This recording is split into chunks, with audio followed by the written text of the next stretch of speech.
Olá, meus amores, bem-vindos a mais uma aula, né? Espero que todos vocês estejam bem para a gente começar o nosso dia. Então, hoje no nosso horário, né, nós temos Geografia e Arte, onde nós vamos fazer a correção das atividades que ficaram para vocês realizarem na semana passada, né, na aula anterior, para que de fato a gente possa concluir esse módulo, né, e dar prioridade àquelas disciplinas que a gente está mais atrasado, né? Então vamos lá.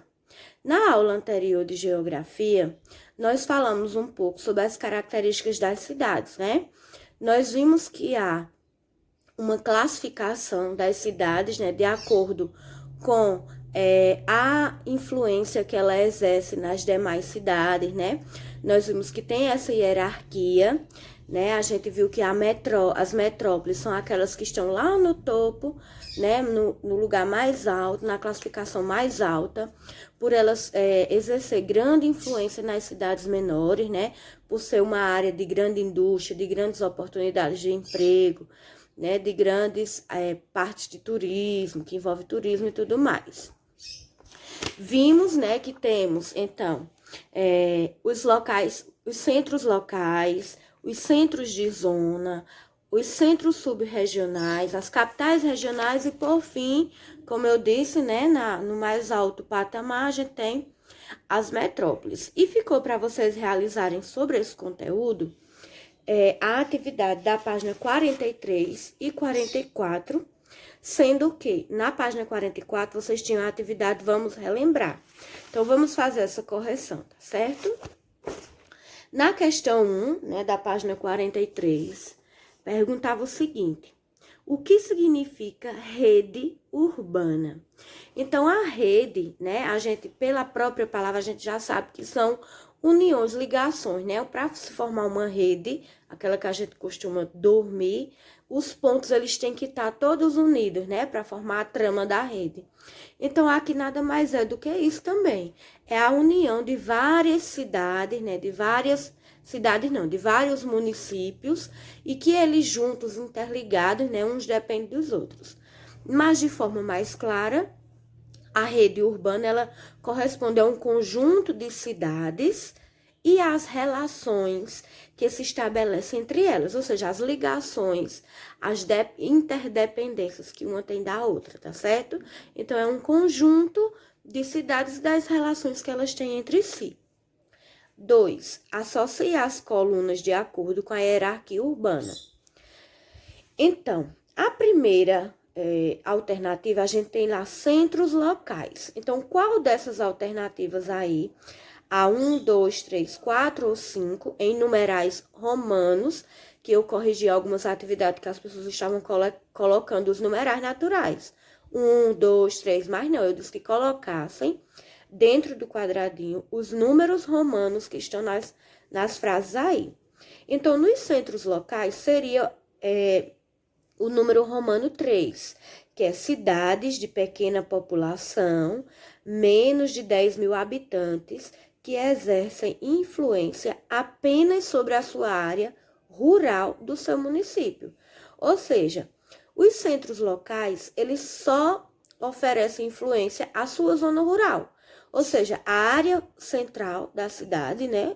A cidade, por si só, ela só exerce influência na sua zona rural e não exerce nas demais cidades. Então, aqui seria o número 3. Já centros de zona seria o número 5, né? Que em algarismo romano é a letrinha V, que diz o seguinte: são consideradas médias cidades, com população entre 10 mil e 45 mil habitantes. Aí agora a gente tem centros subregionais, que seria aqui o número 2. Apresentam, em média, uma população de 95 mil habitantes. Um exemplo é a cidade de Parintins, no estado de Amazonas. Então, seria aqui o 2. Depois, a gente tem capitais regionais, que seria a 4.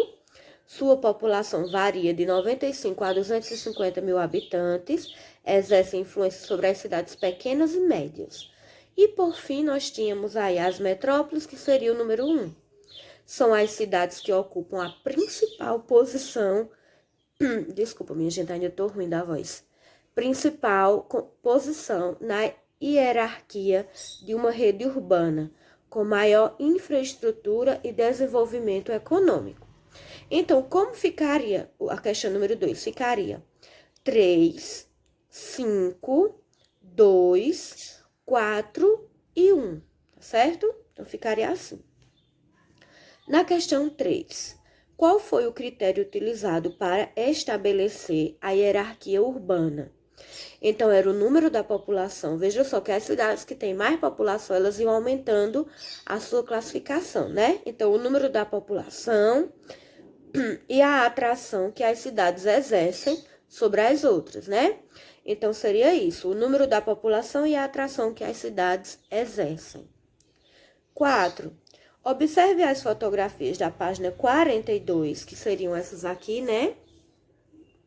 Que a gente leu na aula anterior, eu falei sobre elas.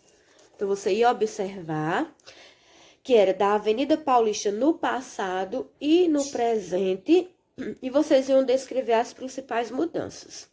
Então, eu vou ler aqui o que tem como resposta, e vocês vão ver aí se o que vocês colocaram está no contexto desse aqui que eu vou ler. Então, diz assim: a Avenida Paulista, em 1902, ela apresentava apenas casas, muito delas que eram palacetes. Muitas áreas verdes, era bem mais estreita e não possuía prédios. Então, as ruas eram estreitas, tinham apenas casas, né? E a Avenida Paulista, na imagem atual, ela substituiu as casas por grandes prédios, tornou-se muito mais larga as ruas, né? Com duas mãos, ou seja, é uma rua onde tinha carro que podia ir ou voltar da cidade, né? E praticamente não se vê mais áreas verdes, então diminuiu a área verde. A economia se diversificou, a relação que ela passou a exercer sobre as outras cidades também mudou bastante, né? Então, essa era a resposta. Se você colocou parecido, né? Então, está ok. Agora, nós vamos para a página 44, para a gente fazer a correção da vamos relembrar. Na questão número 1, mandava a gente completar os espaços, né? Então, vocês iam completar, eu vou ler e vou dizer qual era a palavrinha que você ia completar aí. Letra A. A maior parte da população brasileira vive no espaço urbano, né? Ou seja, em cidades. B. O conjunto de cidades e as relações que se estabelecem entre elas é denominado rede urbana. Nós vimos na página anterior, né? Que você respondeu o que era rede urbana. C. O grau de atração das cidades, de acordo com os serviços que oferecem, e sua população forma o que denominamos hierarquia urbana. Era essa a resposta. Então, as palavras que vocês iam substituir eram urbano, cidades, rede urbana e hierarquia urbana, nessa ordem. Agora, vamos para a questão 2. Assinale a alternativa correta. O grau de atração das cidades, de acordo com os serviços que oferecem e sua população, forma o que denominamos hierarquia urbana, função urbana, rede urbana ou urbanização. Então, a gente acabou de responder aí na letra C do 1. Então, seria hierarquia urbana que você ia marcar. 3. O que são centros locais? A gente também viu na página anterior. São cidades que exercem apenas influência sobre a área rural do seu município, né? 4. Como é composto o município? Como é que é formado o município? Então, por uma ou mais áreas urbanas e pela cidade. E pela área rural, aliás. Então, por uma ou mais áreas urbanas e pela área rural. É assim que é formado o município. E na autoavaliação, você ia responder conforme a sua aprendizagem, né? No capítulo 1, compreendi que existem diferenças culturais, políticas e econômicas nos países do globo. Você aprendeu que existem diferenças culturais e econômicas em todos os países do mundo, Se sim, você marca aí a carinha feliz. Se você ficou na dúvida, marca essa que tem a mãozinha assim, né? E se não compreendeu, marca a carinha triste. 2. Compreendi que as diferentes cidades do mundo possuem contrastes no seu espaço, né? Existem esses contrastes de uma área bem evoluída, avançada e outra bem, né, abaixo da qualidade necessária, né, de vida. 3. Estudei as regionalizações do Brasil e por que o espaço é dividido em regiões. E a 4. Aprofundei os estudos sobre a rede urbana brasileira. Então, você ia marcar aí a carinha conforme a sua aprendizagem, né? Ou a carinha feliz, ou a carinha de dúvida, ou a carinha triste. Então, era isso. Então, nós concluímos, graças a Deus, geografia, né, com essa correção. E nós vamos agora para a arte, para a gente fazer a correção e dar continuidade. Bem, minha gente, olha, em arte, tá uma situação bem difícil para mim, para eu poder avaliar vocês. Por quê? Grande parte da sala não me enviou as atividades. E vocês sabem que arte a gente avalia a realização das atividades, né?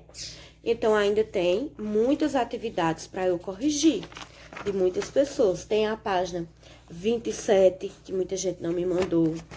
Tem a página 29 e a página 31, que é a Cri-Cri e a Arte em Casa, né? Que foi da aula anterior. Então, essas atividades eu não tenho como fazer uma correção aqui pelo vídeo, porque são trabalhos individuais, tá certo? Então, eu só posso corrigir se vocês me enviarem as fotos, que eu posso saber que vocês realizaram, se vocês usaram a criatividade, se vocês tiveram capricho, né? Tudo isso eu vou avaliar. Então, hoje, o que é que eu posso corrigir? Apenas a relembrando, né? Que é parecido com a vamos relembrar das outras disciplinas. Então, a única coisa que eu posso corrigir em arte aqui por vídeo é isso. Porque as demais atividades, vocês precisam me enviar, tá certo? Então, vamos lá. Na atividade Relembrando, diz assim: vamos relembrar algumas coisas que aprendemos nesta unidade. Aí você vai completar aí, né, as frases. Eu aprendi que a consiste em uma sequência selecionada de movimentos que formam uma dança. Então, como é chamada essa sequência de movimentos que quando você completa essa sequência, você forma uma apresentação de dança. Então, seria aí coreografia, né? Para se apresentar uma dança, fazer um espetáculo de dança, precisa antes preparar a coreografia, que é essa sequência de movimentos. Então, seria aí coreografia. Segundo pontinho. Eu aprendi que nas artes visuais, é constituída por formas, linhas e cores que criam composições que não são encontradas na realidade. Ou seja, essa arte, assim que a gente olha, a gente não consegue relacionar a algo real, né? Então, como é chamado esse tipo de arte? Então, é a abstração, né? Que a gente estudou, ou como a gente chama, arte abstrata. Mas aqui se encaixa a abstração, né? Que nas artes visuais é constituída por formas, linhas e cores que não condiz com nada real. Terceiro pontinho. Eu aprendi que as se baseiam na natureza, nas formas humanas e nos objetos presentes na realidade. Então, aqui, diferente da abstração, aqui a gente pode significar essa arte, né, com coisas da realidade. Ou natureza, ou objetos, ou formas humanas. Então, aqui seria formas figurativas, né? Ou arte figurativa, como a gente chama. Mas aqui se encaixa formas figurativas. Outro pontinho. Eu aprendi que os desenhos formados por linhas e formas geométricas podem ser transformados em... Aí você ia completar com música, que são as partituras que vocês, inclusive, criaram a própria, né? De autoria própria. Então, linhas, formas geométricas, elas podem se transformar em música. E o último pontinho. Eu aprendi que a iluminação, a trilha sonora ou sonoplastia, o cenário e o figurino são elementos teatrais, que são aqueles 4 elementos que a gente estudou, né? A iluminação, a sonoplastia, a cenografia e o figurino, né? Então, seria isso. Então, você ia completar aí com a palavra cenário e figurino, tá certo? E abaixo vocês tinham a autoavaliação, que vocês também iam completar aqui com o rostinho, né? Feliz, de dúvida ou de tristeza. Então, no capítulo 1, criei coreografia com meus colegas e descobri que a dança é espaço de invenção. Então, você vai marcar. 2, consigo definir e distinguir a arte figurativa de abstrata. Se você olhar uma arte abstrata e uma arte figurativa, né, você consegue identificar qual é a abstrata e qual é a figurativa? Aí você vai pintar, vai marcar aí. Capítulo 3. Utilizei linhas e formas para criar música. Se você fez aquela atividade de criar uma partitura própria, você vai marcar aí. 4. Sei definir alguns elementos do teatro, como cenografia, sonoplastia, iluminação e figurino. Você sabe dizer o que é cenografia, o que é sonoplastia, o que é iluminação e o que é figurino dentro de uma peça de teatro? Se você souber, você marca aí. Se não, marca a carinha triste. Então, é isso, minha gente. Concluímos também a arte, né? Geografia e arte hoje. Então, minha gente, mais uma vez, eu vou pedir encarecidamente, né? Que não precisava nem eu estar aqui todo vídeo pedindo a vocês que vocês enviassem as atividades, que é uma obrigação de vocês, né? Eu estou todo dia aqui gravando a aula com todo carinho, mesmo doente, né? Estou aqui preocupada com a aprendizagem de vocês. Eu espero que vocês também estejam preocupados em aprender e que façam, minha gente, a atividade. Eu sei que muitos fizeram, porém não me enviaram. Mas se você não me enviar, eu não tenho como marcar aqui que você está realizando as atividades, tá certo? Então, pronto. Concluí arte e geografia. Eu só vou receber as atividades de arte e geografia até amanhã. Quem não me enviar até amanhã, eu vou marcar que não realizou, tá certo? Porque já teve tempo demais pra gente concluir esse material, ok? Então, encerramos hoje Geografia e Arte e vou ficar só aguardando as atividades, tá certo? Bem, minha gente, como nós concluímos, né, Geografia e Arte, então eu vou aproveitar para fazer a correção também de Ciências, né? Porque Ciências é uma disciplina que a gente tá bem atrasadinha, a gente ainda está concluindo o capítulo 2. E eu gostaria que na próxima aula de ciências nós já começássemos o capítulo 3. Então, eu já vou fazer a correção junto com vocês hoje, para que na próxima aula de ciências, né, que é quinta-feira, a gente já possa começar a partir do capítulo 3, tá certo? E poder dar uma boa adiantada.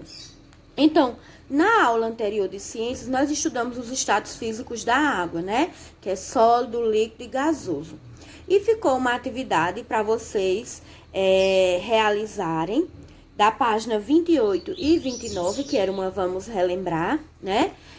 E eu vi que algumas pessoas ficaram com dificuldade. Então, o que é que a gente vai fazer agora? Nós vamos fazer uma correção e já vamos revisando tudo que a gente estudou, tá certo?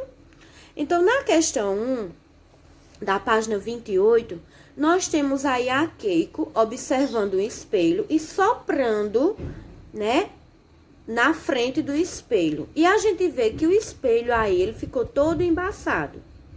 Primeiro, nós precisamos entender que o ar que nós soltamos do nosso corpo é um ar quente, né? É um vapor de água, porque o nosso corpo, ele é composto por mais ou menos 70% de água.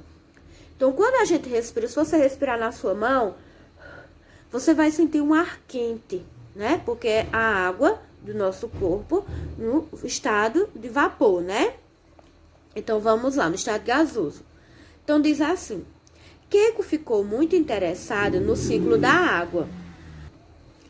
Em casa, ela quis demonstrar aos pais um pouco do que ela havia aprendido. Observe, então, ela foi mostrar aos pais, fazendo, né, essa experiência para que os pais pudessem entender a aula que ela tinha tido na escola.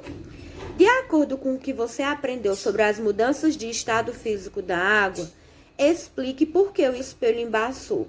Então, eu até, né, fazendo a introdução aqui, eu já expliquei um pouco a vocês, né? O espelho, ele ficou embaçado por causa do vapor de água que foi liberado no ar, que a Keiko espirrou, né? Expirou. Porque inspirar é quando eu coloco o ar pra dentro, quando eu faço esse movimento. Eu não posso nem fazer, né, porque tô gripada. Mas quando a gente puxa o ar pra dentro, é inspirar.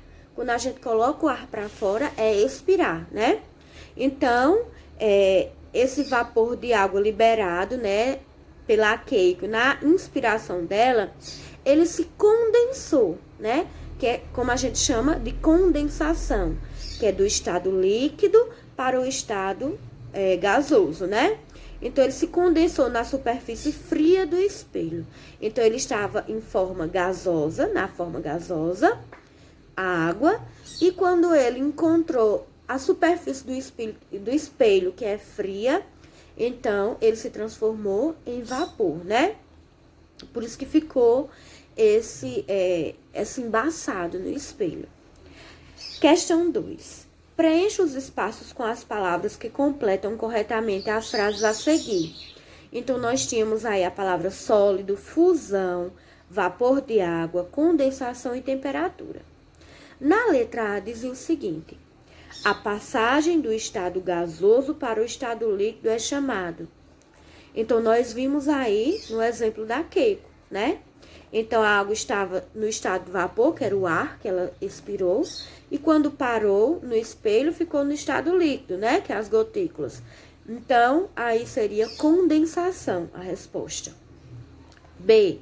A água no estado gasoso como é chamada a água no estado gasoso? É o vapor de água, né? Então, você ia colocar aí vapor de água. C. A passagem do estado sólido para o estado líquido, que é aquela experiência que vocês fizeram das pedras de gelo que deixaram em temperatura ambiente e quando vocês foram olhar estava em formato de água líquida, né? Na forma de água líquida. Então, aí esse processo de mudança do estado sólido para o estado líquido a gente chama de fusão. Então, você ia completar aí com fusão. E a D. Os estados físicos da água, eles variam. A gente já viu que varia em sólido, líquido e gasoso. Principalmente por causa de quê? Então, é da temperatura. Eu expliquei a vocês no gráfico da aula anterior que quando a temperatura aumenta, ela sofre duas mudanças, né, que a gente viu. Quando a temperatura baixa, ela passa por outras duas transformações, mudanças, né? Então, seria aí a palavra temperatura. Essas mudanças no estado físico da água, elas vão sempre depender da temperatura. A neve é a água no estado, então, você ia colocar aí sólido, né? Então, é a água no estado sólido, a neve. Aí, a questão 3. Observe a imagem e escreva pelo menos um argumento que justifique a importância da manutenção da vegetação para o ciclo da água, para o solo e para a qualidade do ar atmosférico. Então, não é segredo para ninguém, né, que as áreas verdes, elas são muito importantes para o equilíbrio da natureza e também para a quantidade de chuvas do lugar, né? Então, a vegetação, além disso, né, ela ajuda a controlar a poluição do ar, porque ela tira do ar o gás carbônico e devolve para a gente o oxigênio, né? Ela evita a erosão do solo, porque a erosão ela é causada pelo solo fofo, sem nenhuma proteção. Então, as raízes das árvores, elas compactam o solo e evitam com que ele se desgaste, né? E passa por esse processo de erosão. Ajuda a aumentar a umidade do ar, então deixa o ar mais fresco. Quando tem mais árvores, a gente sempre sente um ar mais fresco, né? A presença do vento é mais provável. Favorece a ocorrência de chuvas, né? Porque ela ajuda nesse processo de evaporação. Favorece a infiltração de água no solo, porque as raízes vão formando caminhos para que quando chova, a água possa passar por esses caminhos, né? Que as raízes das árvores foram fazendo. E aumenta a sua fertilidade. Então, as árvores, elas deixam o solo mais fértil, porque vão caindo folhas, frutos no solo, e a gente sabe que o material orgânico, quando cai no solo, ele vai se decompor e vai formar um adubo natural. Absorve raios solares e ajuda a manter o clima mais agradável. Então, tudo isso acontece se a gente tiver uma manutenção, né, dessa vegetação. Então, agora nós vamos, né, corrigir aí, vamos relembrar que foi uma atividade, né, que alguns tiveram dificuldade. Então, agora é a hora da gente sanar essas dificuldades, né? Então, vamos lá. Observe o esquema e, com as palavras a seguir, complete os quadros e escreva resumidamente como acontece e qual é a importância do ciclo da água na natureza. Então, a gente tem aqui, né, a palavra evaporação, sólido, solidificação, líquido, infiltração, gasoso e condensação. Então, a gente tem aqui, ó, nesse primeiro momento, a gente tem a setinha e veja que dentro da setinha a gente tem algumas bolinhas que estão simbolizando o quê? A água do rio que está evaporando. Então, aqui a gente ia completar com o quê? Evaporação, né? Então, aqui a gente ia completar com a palavra evaporação. A evaporação, ela transforma a água no estado líquido, no estado gasoso. Então, a gente ia colocar aqui em cima, ó, gasoso. Então, aqui ia ser a evaporação, que é a mudança do estado líquido para o estado gasoso. Aqui, né, desse lado, a gente tem uma setinha que está descendo e veja que está a água líquida entrando dentro do solo. Então, aqui, que processo é esse? Então, é quando a água da chuva, ela infiltra no solo. Então, a gente chama de infiltração, certo? Então, aqui, logo acima, a gente ia colocar infiltração. Então, aqui, a gente vê, ó, a nuvem cheia, tá vendo? A nuvem cheia, e ela está chovendo. E dentro da setinha, a gente tem aqui uma gotinha de água, que é a água no estado líquido, tá certo? E aqui, nós temos a água da chuva se transformando em aqui, ó o símbolo do gelo. Então, o gelo, ou a neve, é no estado sólido. E como é que a gente chama essa mudança? Solidificação, que é a água no estado líquido, transformando no estado sólido. Então, aqui a gente ia completar com sólido. E aqui, mais a seguir, a gente tem, né, a setinha, aqui, ó, da nuvem, e ela vai se transformar aqui, ó, em gasoso. Então, a líquido vai se transformar em gasoso. Então, é a condensação, certo? Então, vocês iam completar assim. Deixa eu mostrar a imagem aqui para vocês mais de perto. Então, aqui seria, ó, gasoso, evaporação, né? Porque é através da evaporação que se transforma a água no estado líquido para o estado gasoso. Aqui nós temos a condensação, né? Que é esse processo, ó, da setinha aqui. Aqui a gente tem solidificação, que é quando está no estado líquido e se transforma aqui, ó, no estado sólido. E aqui nós temos a água no estado líquido. E aqui nós temos a infiltração dessa água no solo. Então, aqui ia completar com infiltração. Então, ficaria assim. E abaixo, né, vocês iam falar um pouco sobre a importância desse ciclo da água na natureza, né? Então, ó, ocorre a evaporação da água no estado líquido, na superfície, da superfície de rios, mares e oceanos, até as partes mais altas da atmosfera. Nas nuvens, a água em estado gasoso passa pela condensação e cai na forma de chuva. Em regiões, porque ela está no estado gasoso, né, nas nuvens, e quando ela chove, ela passa para o estado líquido, então é a condensação. Em regiões de temperaturas muito baixas, o frio intenso e no alto de montanhas ocorre a solidificação e cai a neve ou o granizo, que é o estado sólido. Quando a chuva atinge o solo, ocorre infiltração da água, que pode ser absorvida pelas raízes das plantas, que é o processo de infiltração, ser escoada para os rios ou alojar-se nos aquíferos, que são aquelas águas subterrâneas, né? Os lençóis freáticos, que a gente chama. Então, você aqui abaixo ia explicar cada um desses processos aí que você completou na imagem, tá certo? Então, era isso. Mas se você ficou com alguma dúvida ou fez alguma coisa errada, o momento de corrigir é exatamente agora, tá certo? Então, é isso. Então, eu queria apenas complementar, né, esse vídeo com essa correção de ciências, para que na próxima aula a gente já comece aqui o capítulo 3, que é a água que nós usamos, né? A água que nós usamos. Então, nós vamos estudar sobre isso na próxima aula de ciências, que é na próxima quinta-feira, tá certo? Então, por hoje foi um vídeo só de correção, mas pelo menos a gente já concluiu geografia e arte e vamos poder dar uma sequência, né, em ciências na próxima quinta-feira. Então, por hoje é só, minha gente. Um beijo e bom estudo para vocês.